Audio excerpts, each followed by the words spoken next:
Uau, que alegria estar aqui com vocês hoje, né?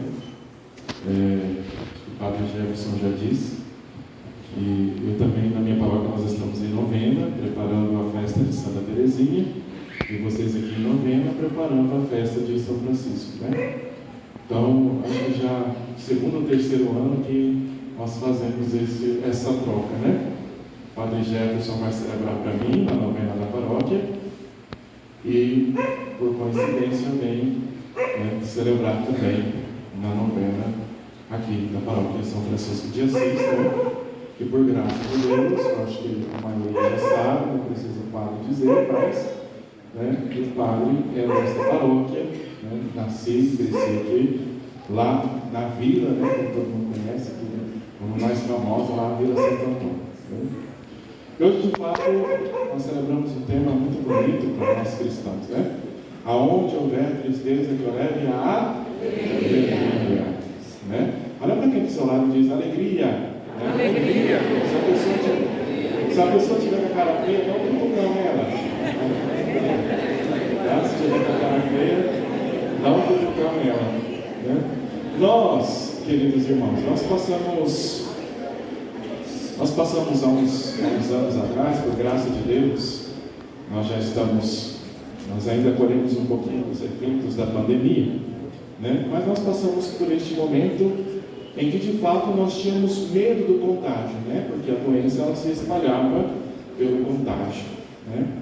E a alegria, pelo contrário, ela precisa ser contagiante, né? Nós precisamos contagiar o mundo com alegria, né? Com um toque, com um abraço, com um sorriso, né?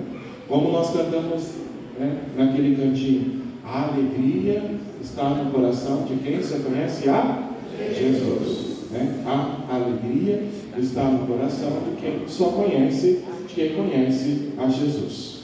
Mas conhecer a Jesus, amados, parece o suficiente, mas não é o suficiente.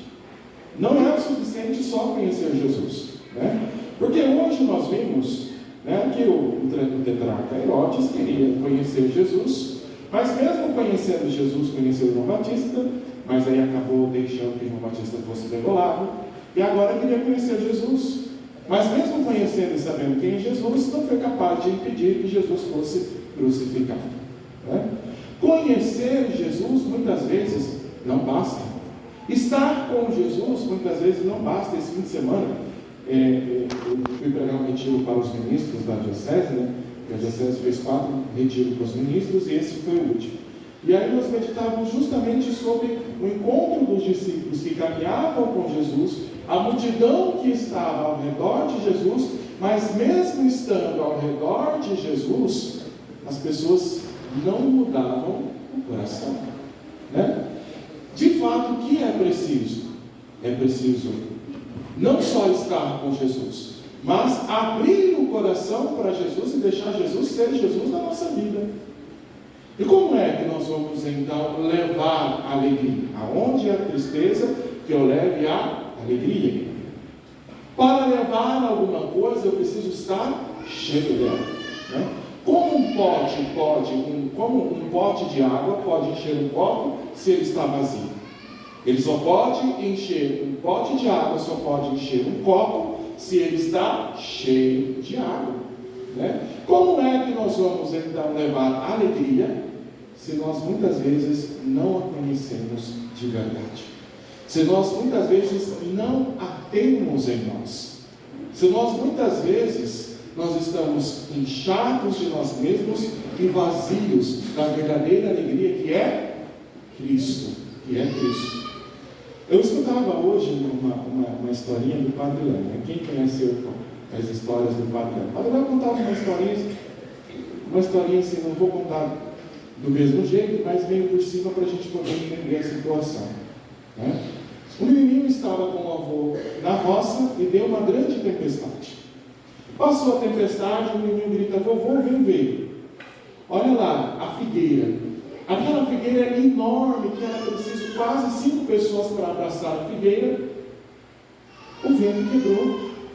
O vento quebrou a figueira, vovô, vem ver. E aí, de repente, o menino olha para o outro lado e vê o bambu. Fala: vovô, mas o bambu é muito mais mais fino que a figueira, mas o bambu não quebrou. O bambu não se quebrou. Aí o avô pega o menino no braço e diz: vem ver. Quando eles chegaram perto da figueira, a figueira, apesar de ser grossa, enorme, que era preciso quase 5 pessoas para abraçar a figueira estava oca. Por isso se quebrou. E quantas vezes nós também não estamos também ocos? Quantas vezes nós não estamos cheios de nós mesmos, robustos, parecemos um sapo, né? Sapo, quando você chega perto dele, para ele afugentar o perigo, o que ele faz? Ele infla, né? Ele enche aquele sapo do né? Tem gente que chega na pia quando fala de sapo, né? Mas às vezes a gente, na comunidade, na vida, a gente parece sapo.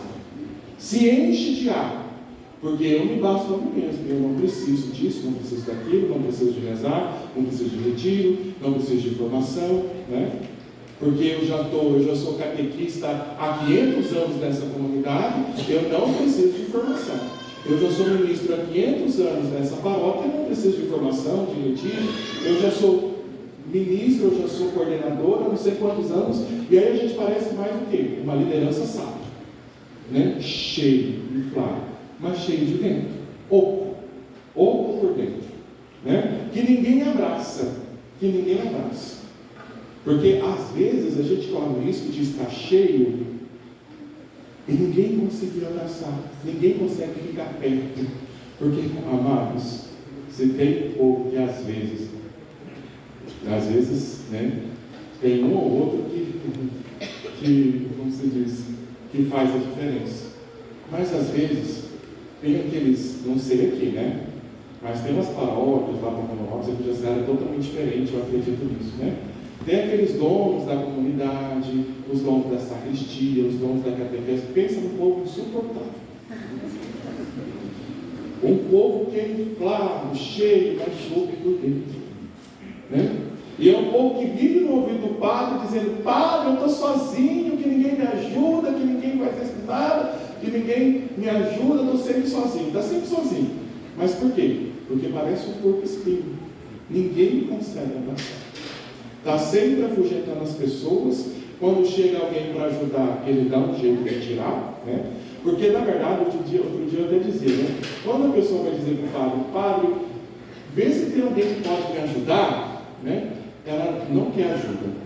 Na verdade, por dentro, qual que é o desejo dela?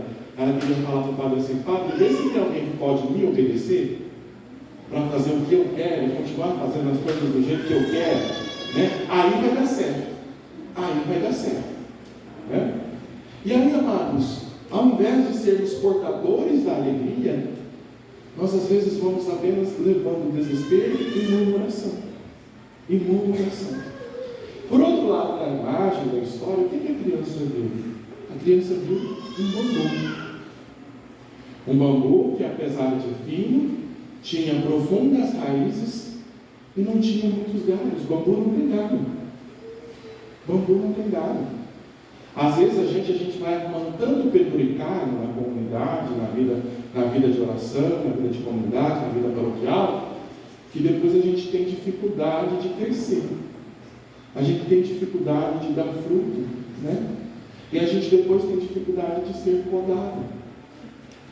E aí o menino dizia para o povo assim: pô, a figueira era oca, mas o bambu também é oco. Qual que é a diferença então da figueira ser oca e o bambu também ser oco?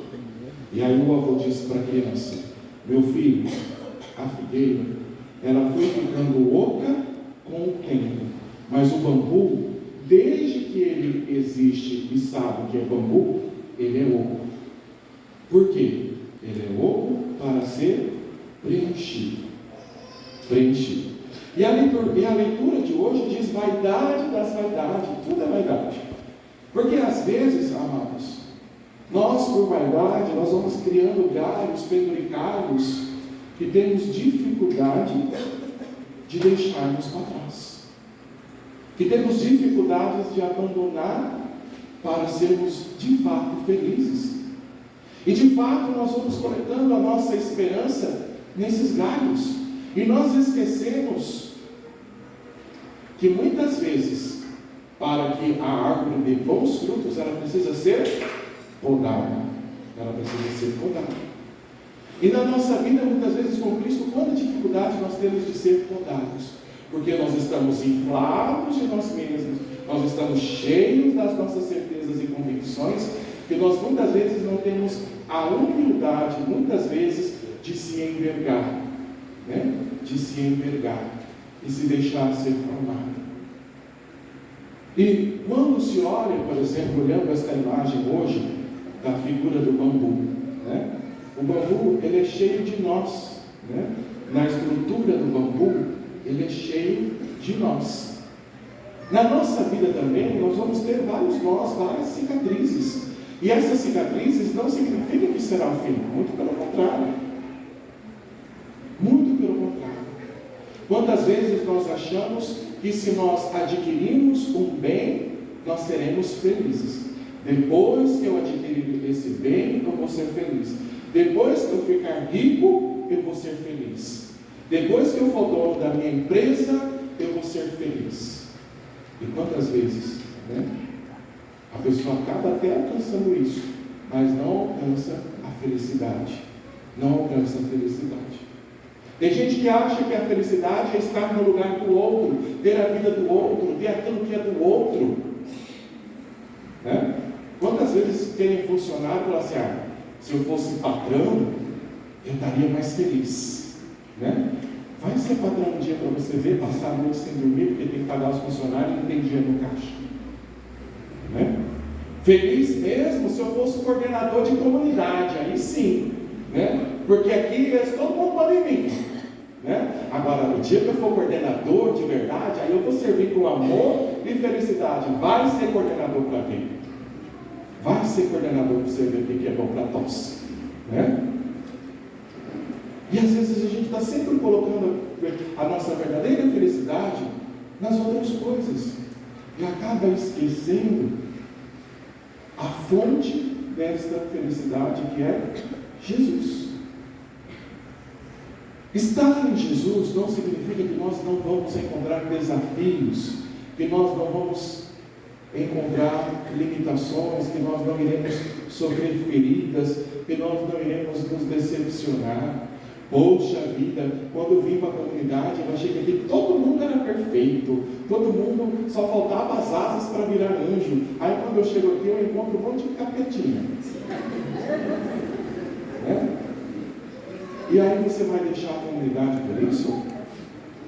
Não, eu preciso de fato saber por que é que eu estou aqui, por que é que eu estou aqui. Para que eu vim aqui? Por Jesus. Ele é a grande razão que motiva e dá força ao meu coração para que eu crie de fato esta resiliência em meio à tempestade. Em meio à tempestade. Esses dias atrás nós rezávamos um santo chamado São João Crisóstomo, Boca de Ouro, chamado Boca de Ouro, São João Crisóstomo. Ele diz aí que nós precisamos ser como as pedras da encosta do mar, que o mar bate nelas constantemente, que o mar bravio constantemente açoita estas pedras e elas não se quebram. E elas não se quebram, e elas continuam ali firmes. Vão criando cicatrizes, lodos e outras coisas mais, mas continuam ali firmes. Uma vez que nós colocamos a nossa alegria em Deus, Deus vai moldando o nosso coração. E aí, outro passo que nós precisamos dar, né? Eu estou cheio de quê? O que preenche o meu coração? Né? Eu preciso buscar esta na verdadeira fonte que preenche o meu coração. Porque aí, de fato, eu vou compreender o movimento da verdadeira alegria. Que a verdadeira alegria, ela vem de dentro para fora. Ela vem de dentro para fora. Aonde eu motivo o meu coração. Jesus já dizia: o que faz mal ao homem não é o que entra, mas é o que sai. Não é o que entra de fora para dentro, mas é o que sai do coração. E aí Jesus dizia que o interior do homem é bem sujo. Roubos, assassinos, inveja, corrupção e tantas outras coisas que vêm do coração.